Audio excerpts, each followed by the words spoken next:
Hi, this is Will Murray. I'm a mountaineer, endurance athlete, and certified triathlon coach. We've been helping long distance hikers with their program of fitness by improving their strength, flexibility, and balance. Those three things will help keep you on the trail with more stamina and fewer injuries, with fewer things going wrong, and more enjoyment. And so, one of the things we did is put together a small training program that will help you with those three elements: strength, flexibility, and balance, so that your time out on the trail is much more enjoyable and productive and healthy.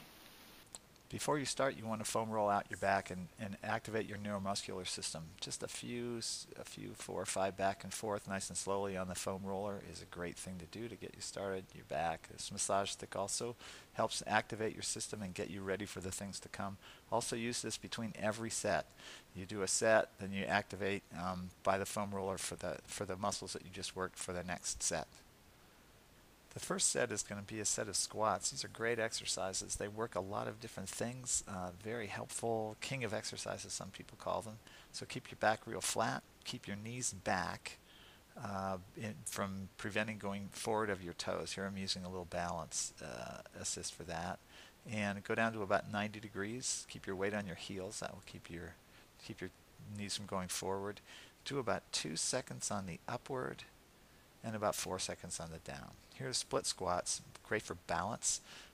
Keep your front knee at about 90 degrees depth. Keep your back legs straight and go straight up and down as though there's a line from your head through your hips to the ground, perpendicular to the ground.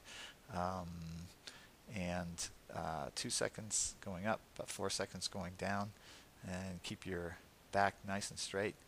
Um, Forward knee 90 degrees. Here I've added a couple of weights just for resistance. If you find that you can do 20 to 25 reps of all these exercises pretty easily, you want to add weight and add resistance so you just about fail at 25 sets. Here hamstring curls, you keep your body in a great plank position, flat position. As you bring your heels to your hips, you really squeeze and contract those hamstrings. This does a lot more than just hamstrings. It's a great core exercise also. If you need a little bit more challenge, if you can do 20 or 25 reps of this one, a couple sets, 3 sets of those, you can add one leg at a time where you switch off and do 5 or 10 of each leg, switching back and forth. So when you get to 20 or 25 reps, you need to make it a little bit harder.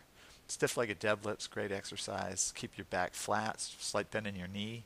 You want to bring the bar straight down in front of your and close to your legs, thighs and shins, and go down only as far as you can while you can maintain a real flat back. That's the key to this exercise. When you get to the top, squeeze those glutes. So 2 seconds on the up, but 4 seconds on the down. And you'll notice a real flat back there. I go down as far as I can while maintaining that flat back and not breaking it, rounding the back, and keeping the bar real close to my shins and thighs on this one. Again, use the massage stick at the end of every set to make sure that you reactivate the neuromuscular system and get ready for the set that's coming up. Balance on one leg. So what you want to do here is 30 seconds on each side, just balance on one foot. Now it looks easy, but it's not so easy unless you practice it. And there's a lot of different things going on here, a lot of things firing. Use a place where you have a little bit of balance close by. And if this gets too easy for you after 30 seconds or so, you can do it with extra incentives such as keeping your eyes closed or something like that. So here we're going to do some toe raises, and what you're trying to do here is get as tall as you can off that ankles. Really go for height off your ankles. Fight for range of motion on this one. I've got a little block here I'm standing on, but you can make that block taller so that you can let your ankles go closer to the floor and get that downward range of motion. Here I've just switched to do one leg at a time, 1 foot at a time. It's really important to graduate to that. I think that's what you're doing, and if one ankle is not as strong as the other one, this will point that out and let it bear its full weight when it goes ahead to do its work if you're doing one at a time. So nice and slowly, about 2 seconds up, 4 seconds down, fight for range of motion on this one. Great exercise. Now that works one part of your calf, but seated calf raises works the other part, the soleus. And so when your knee is bent, your soleus is working. When your leg is relatively straight, your gastrocnemius muscle is working. Here I've got a 45-pound plate in my lap. You can use all kinds of things to put weight on this, but just sit someplace, put some weight in your lap, a couple gallons of milk or something like that. And again, I'm started out with 2 feet. Now I've gone to 1 foot at a time to make sure that each ankle is working its own it's carrying its own weight on this to see if there's any imbalance between my strength and functioning of each ankle. But this is a great exercise, and will really help you out and ward off a lot of tendinopathies. Here's some core work. This one is just a regular bridge. You're trying to keep your body in a real straight plane, such that there's a straight line between your knees and your shoulders. If you need added resistance, you can put one leg at a time up and keep it in the same plane as the other leg, 10 or 15 seconds on each side. You want to do 30 to 60 seconds of this exercise maybe twice or 3 times through in your routine with 10 seconds rest. Plank, my back could be straighter. I've got a little dip in my lower back there. My butt's kind of sticking up. You want to keep a straight line between your head and your heels and stretch yourself long when you're in that position. If you need something else to do, add something. You can raise one leg at a time, but keep everything very long and straight, and suck your stomach in on this one.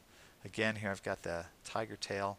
I'm activating my neuromuscular system. I just worked my glute and my back on that plank, and so I'm rolling that out before this side plank. And here again, straight line through your feet. You stack your feet, straight line through your feet, through your head.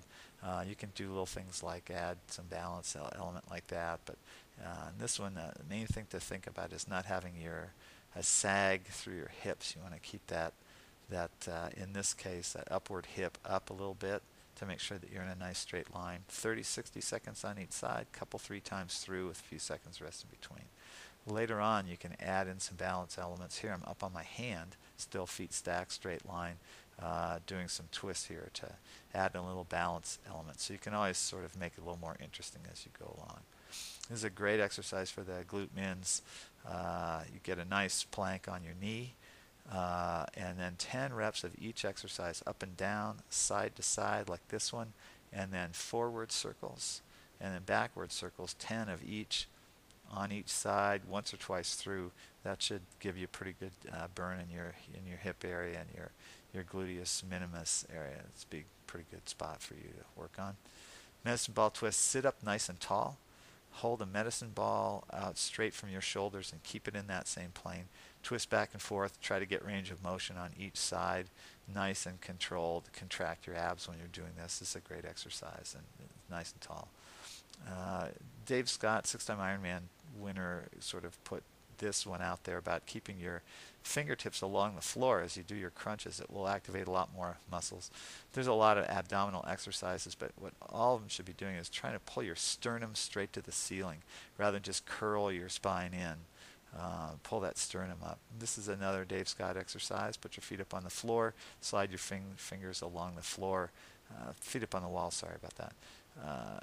Straight up on the sternum again and really crunch that ab. There's lots of different abdominal exercises. You can pick the ones you like.